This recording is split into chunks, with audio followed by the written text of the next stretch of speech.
এই জায়গা সেই জায়গা, যে জায়গাতে সবাইকে একদিন না একদিন আসতেই হবে। এই জায়গাটা যে চেনে ফেলেছো কমেন্টে বলে যাবে কোন জায়গা। তো আসসালামু আলাইকুম, সকলে কেমন আছেন? আশা করি সকলে ভালো আছেন। তো আমি এখন যাব কবরস্থানে। আমার কাকুর ছেলেকে ফোনটা দিয়ে দিলাম ক্যামেরা করার জন্য। এখন আমি গাড়িটা চালু করলাম, আমি যাচ্ছি। তোমাদেরকে দেখাবো সম্পূর্ণ ভিডিওটা, তোমরা দেখবে। তো আজকে হচ্ছে শবে বরাত, সিন্নির দিন। মসজিদে গিয়ে কাকুর ছেলেকে টপটা মসজিদে ওখানে দিয়ে দেবো।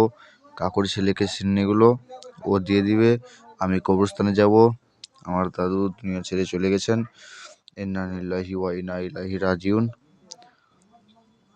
চলে এসেছি আমাদের মসজিদের কাছে।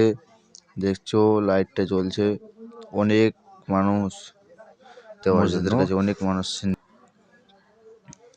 আমি এখানে সিনে দিয়ে দিলাম ওদেরকে, ওরা নিয়ে চলে যাবে টপগুলো। আমি এখন যাব কবরস্থানে। কবরস্থানে গিয়ে দোয়া করব সবার জন্য, সবাই যেন জান্নাতবাসী আতা করুক। ইয়া আল্লাহ, সব কবরবাসীদের গুনাহ মাফ করে দাও, আপনি সবাইকে জান্নাতবাসী করে দেন, আমিন।